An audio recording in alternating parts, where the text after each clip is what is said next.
Hello दोस्तों, study with Inu में मैं एनू आपका स्वागत करती हूँ। और आज हमारी फिर से समसमाई की क्रॉनिकल की क्लास है। तो आपको पता ही है कि मैं ये अप्रैल मंथ की आपको कवर करा रही हूँ क्रॉनिकल सीरीज़। तो आप देख सकते हैं जिसमें हम काफ़ी सारी चीज़ें पढ़ चुके हैं। तो हम राज्य समाचार कंप्लीट कर चुके हैं। इसके साथ साथ हम बिहार करंट अफेयर्स भी कंप्लीट कर चुके हैं। ठीक है। और आज हम पढ़ने वाले हैं ये अन्य राज्यों से संबंधित करंट अफेयर्स भी कंप्लीट हो चुका है हमारा, और हमारा राष्ट्रीय समाचार भी कंप्लीट हो चुका है। ठीक है। तो आज हम आर्थिक वाला जो हमारा है पोर्शन वो कंप्लीट करेंगे। तो आप बैक में जाकर के ही सारे जो है ना वो देख सकते हैं वीडियोस को। ठीक है। मैं वो सब करवा चुकी हूँ आपको ऑलरेडी। तो आज हम आर्थिक ही करने वाले हैं। तो चलिए स्टार्ट करते हैं। स्टार्ट करने से पहले अगर आप मेरे चैनल पर नए हैं स्टडी विद एनू पे, तो स्टडी विद एनू को सब्सक्राइब करना बिल्कुल मत भूलिए। सब्सक्राइब करिए ताकि आपको सारे वीडियोस मिल जाएंगे, जितने सब्जेक्ट्स में करा रही है वो सारे मिल जाएंगे। बेल आइकन प्रेस करिए ताकि नोटिफिकेशन जल्दी से जल्दी आप तक पहुंच सके और आप क्लासेस को कर सके। तो मैं दिन में 3 क्लासेस कराती हूँ। कभी कभी एक ही सब्जेक्ट की 3 क्लास अभी आजकल हो जा रही हैं, नहीं तो फिर अलग अलग सब्जेक्ट भी होती हैं। तो आप मॉर्निंग में हिंदी देख सकते हैं, और दोपहर को 12 बजे आपका ये आता है करंट आता है, और उसके बाद शाम को 4 बजे आपका ज्योग्राफी आ रहा है। इसके अलावा पॉलिटिकल साइंस चल रही है, और मॉडर्न इंडियन हिस्ट्री फिनिश हो चुकी है, और क्रॉनिकल की मई मंथ की मैगजीन कंप्लीट हो चुकी है। तो आप वो भी देख सकते हैं। ठीक है। तो चलिए स्टार्ट करते हैं फटाफट से, टाइम वेस्ट नहीं करते हैं, ज़्यादा समय नहीं बचा है। तो पहली हमारी न्यूज़ है क्रिप्टो एसेट्स पर नए कर उपाय की घोषणा। तो 24 फरवरी 2025 को भारत सरकार ने वर्चुअल डिजिटल एसेट्स पर कराधान में बदलाव की घोषणा करी, और ये क्रिप्टो करेंसी के दुरुपयोग को रोकने और कर अनुपालन को बढ़ाने के उद्देश्य से है।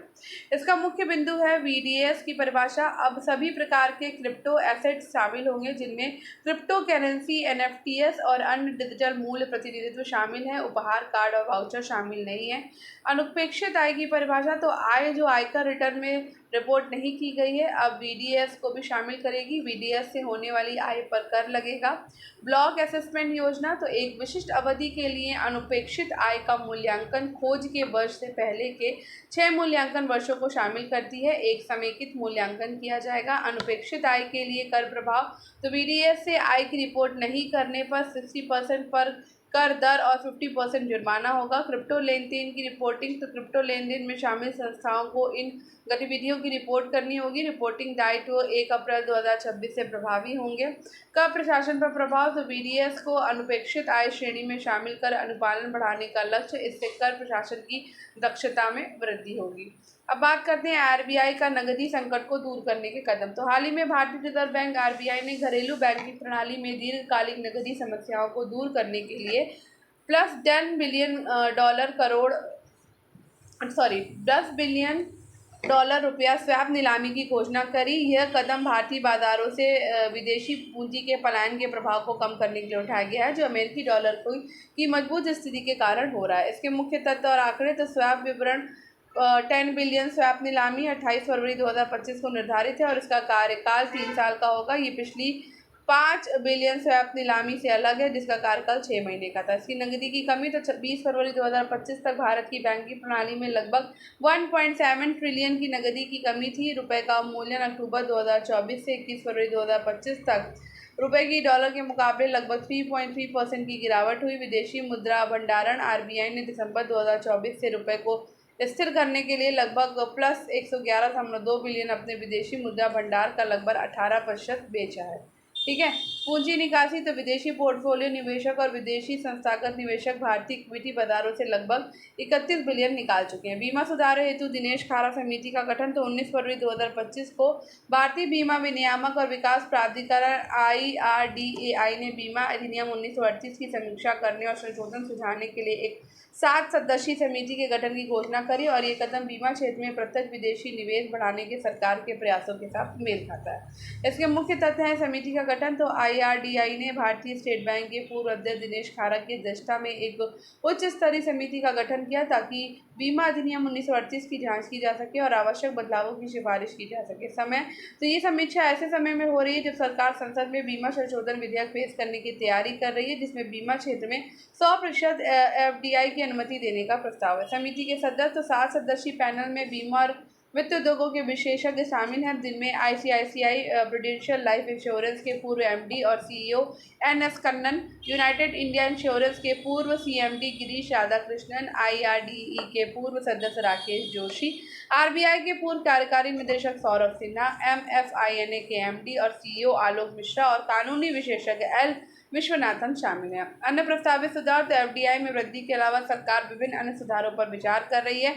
इनमें समग्र लाइसेंस विभेदक पूंजी आवश्यकताएं, कम सॉल्वेंसी मानदंड, कैप्टिव लाइसेंस, निवेश विनियमन परिवर्तन, मध्यस्थों के लिए एकमुश्त पंजीकरण और बीमाकर्ताओं को अन्य वित्तीय उत्पादों के वितरण की अनुमति देना शामिल है। समीक्षा का कारण तो ब्रिटिश भारत के दौरान अधिनियमित बीमा अधिनियम 1938 में समय के साथ कई संशोधन हुए, जिसमें ये जटिल और समझने में मुश्किल हो गया है। वर्तमान समीक्षा पूर्व स्वतंत्रता युग के कानूनों को संशोधित करने की सरकार की व्यापक पहल के अनुरूप है। तो वित्त वर्ष 2025-26 में MOSPI जारी करेगा नया कैपेक्स सर्वे मासिक श्रम बल डेटा। तो 19 फरवरी 2025 को ये घोषणा की गई कि सांख्यिकी और कार्यक्रम कार्यान्वयन मंत्रालय MOSPI आगामी वित्तीय वर्ष वित्त वर्ष 26 से आर्थिक डेटा जारी करने की आवृत्ति और समयबद्धता को बढ़ाएगा। अब उसके मुख्य बदलाव तो निजी कैम्पेक्स सर्वे, निजी क्षेत्र के पूंजीगत व्यय, कैम्पेक्स इरादों का एक नई सर्वेक्षण रिपोर्ट हर साल 30 अप्रैल को जारी की जाएगी। यह दूरदर्शी सर्वेक्षण प्रमुख उद्यमों, वित्तीय और गैर वित्तीय दोनों में उनके पिछले 3 वर्षों के कैम्पेक्स व्यय को और अगले 2 वर्षों के लिए अनुमानित कैम्पेक्स के बारे में जानकारी एकत्र करेगा, जिसमें संपत्ति के प्रकार और उद्योग के द्वारा विवरण शामिल होंगे। मासिक श्रम बल सर्वेक्षण तो ग्रामीण और शहरी दोनों क्षेत्रों के लिए आवधिक श्रम बल सर्वेक्षण का मासिक प्रकाशन मई में शुरू होगा। डेटा पिछले महीने के लिए हर महीने की 15 तारीख को जारी किया जाएगा। त्रैमासिक PLFF डेटा भी तिमाही समाप्त होने के 1 महीने के बाद जारी किया जाएगा। IIP रिलीज की तारीख में बदलाव तो औद्योगिक उत्पादन सूचकांक IIP डेटा जारी करने की तारीख अप्रैल से हर महीने की 12 तारीख में से बदलकर 28 तारीख कर दी जाएगी। इस बदलाव का उद्देश्य औद्योगिक उत्पादन डेटा जारी करने में मौजूदा 42 दिनों के समय अंतराल को कम करके लगभग 1 महीने करना है। लाभ, इसमें निम्नलिखित लाभ की संभावनाएं हैं। डेटा जारी करने की बढ़ी हुई आवृत्ति और समयबद्धता।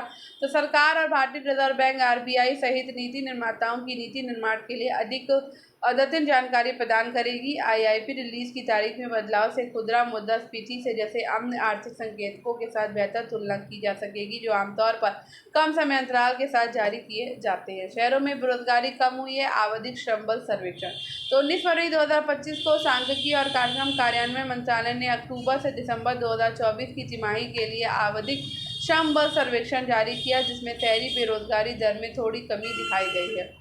मुख्य निष्कर्ष तो शहरी बेरोजगारी दर, शहरी क्षेत्रों में 15 वर्ष और उससे अधिक आयु के व्यक्तियों के लिए बेरोजगारी दर अक्टूबर दिसंबर 2024 की तिमाही में 6.4% थी, जो 2023 की इसी अवधि के दौरान 6.5% से थोड़ी कम थी। लिंग भेद तो बेरोजगारी दर पुरुषों के लिए 5.8% और महिलाओं के लिए 8.1% थी। राज्य के अनुसार अंतर तो सबसे ज़्यादा बेरोजगारी हिमाचल प्रदेश में सबसे ज़्यादा बेरोजगारी दर 10.4% दर्ज की गई है, जिसमें महिलाओं की बेरोजगारी दर 24% विशेष रूप से अधिक थी। सबसे कम बेरोजगारी तो गुजरात में सबसे कम बेरोजगारी दर 3% थी, जबकि दिल्ली में महिलाओं को सबसे कम बेरोजगारी दर 1.3% थी।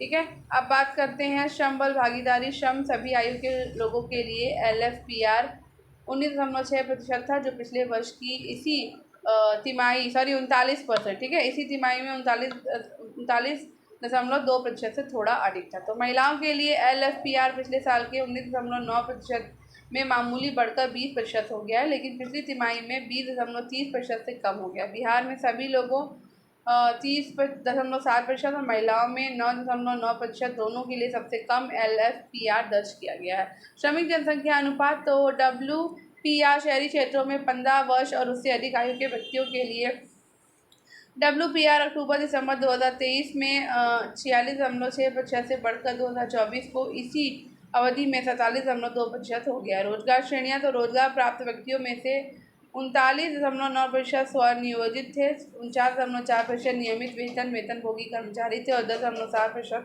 आकस्मिक श्रमिक थे। ठीक है, क्षेत्रीय वितरण तो 5.5% श्रमिक कृषि क्षेत्र से थे, 31.8% द्वितीय क्षेत्र से खनन सहित में और 62.7% तृतीय क्षेत्र से वहाँ सहित में थे।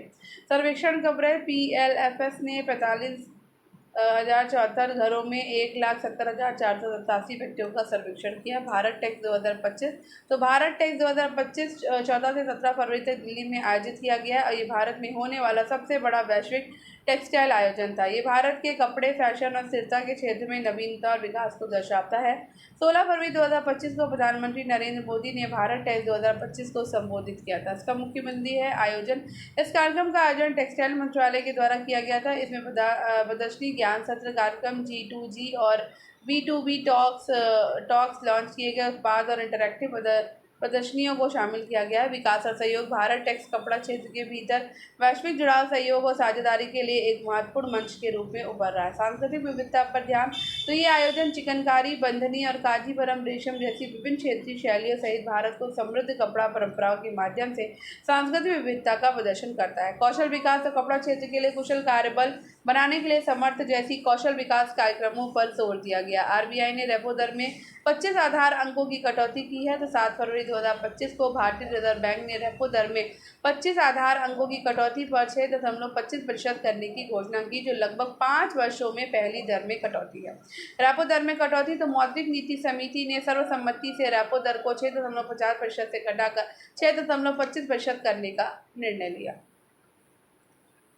मुद्रास्फीति और वृद्धि पर ध्यान। तो ये निर्णय घटती मुद्रास्फीति और चालू और अगले वित्त वर्ष के लिए संशोधित सकल घरेलू उत्पाद वृद्धि पूर्वानुमान से प्रेरित था। संशोधित सकल घरेलू उत्पाद अनुमान।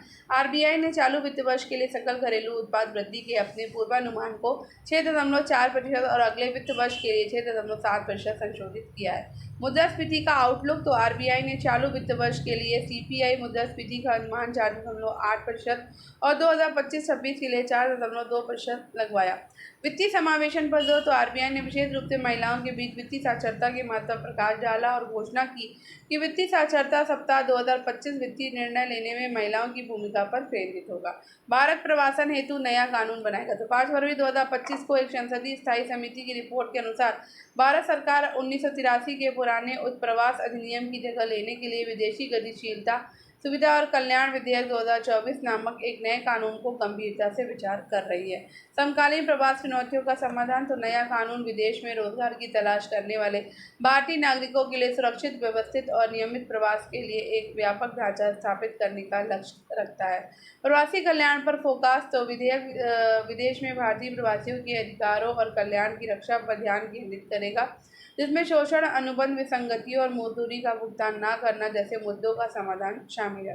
राजदूतावासों के साथ सहयोग। तो विदेश मंत्रालय भारतीय राजदूतावासों और वाणिज्य दूतावासों के साथ मिलकर भारतीय प्रवासियों का समर्थन करेगा, उन्हें आवश्यक जानकारी प्रदान करेगा और संकट की स्थितियों में उनकी सहायता करेगा। अवैध प्रवास की चिंताओं का समाधान। तो नया कानून विशेष रूप से अमेरिका में विदेशों में अवैध रूप से रहने वाले भारतीय नागरिकों की बढ़ती संख्या के बारे में चिंताओं के बीच आता है। व्यापक परामर्श प्रक्रिया। तो विधेयक का प्रस्तावित मसौदा वर्तमान में संबंधित मंत्रालयों के साथ परामर्श में है और अंतिम रूप देने से पहले सार्वजनिक परामर्श के अधीन होगा। भारत की निवेश नीति में बदलाव के संकेत। तो 5 फरवरी 2025 को भारत सरकार ने संभावित अधिक निवेशक अनुकूल नीतियों की ओर इशारा किया, जब उसने अपनी 2016 की मॉडल द्विपक्षीय निवेश संधि को पुनर्जीवित करने की प्रक्रिया शुरू कर दी। व्यापारिक साझेदारों की चिंताओं को संबोधित करना। ये कदम पश्चिमी व्यापारिक साझेदारों जैसे यूके और यूरोपीय संघ द्वारा मौजूदा बीआईटी मॉडल की प्रतिबंधात्मक प्रगति के बारे में व्यक्त की गई चिंताओं के बीच उठाया गया है। यूएई बीआईटी में सीखना। तो हाल ही में संयुक्त अरब अमीरात के साथ निवेश संधि, जो विदेशी पोर्टफोलियो निवेशकों के लिए अधिक सुरक्षा प्रदान करती है और निवेश की एक परिसंपत्ति आधारित परिभाषा शामिल करती है, को संशोधित बीआईटी के लिए एक मॉडल के रूप में देखा जा रहा है। निवेशक चिंताओं को संबोधित करना। तो मौजूदा बीआईटी मॉडल, जिसमें स्थानीय उपचारों की समाप्ति पर जोर दिया गया, खोज की प्रतिबंधात्मक प्रकृति और विदेशी निवेश को रोकने की क्षमता के लिए आलोचना की गई। निवेशक अधिकारों और राज्य के हितों को संतुलित करना। तो सरकार का लक्ष्य विदेशी निवेशकों के अधिकारों की रक्षा और भारतीय राज्य के हितों की सुरक्षा के बीच संतुलन बनाना है। नियामक सुधारों पर ध्यान केंद्रित करना। प्रतिगामी कर परिवर्तनों और मनमाने लाइसेंस रद्द करने जैसे नियामक जोखिमों से संबंधित चिंताओं को संबोधित करना विदेशी निवेशों को आकर्षित और बनाए रखने के लिए महत्वपूर्ण है। तो भारत में विदेशी पर्यटकों की संख्या में उल्लेखनीय वृद्धि।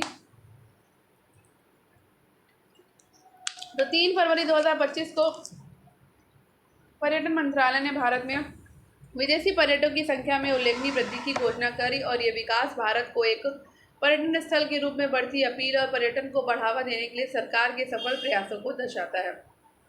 47.9% वृद्धि। पिछले 2 वर्षों में भारत में विदेशी पर्यटकों की संख्या में 47.9% की पर्याप्त वृद्धि हुई।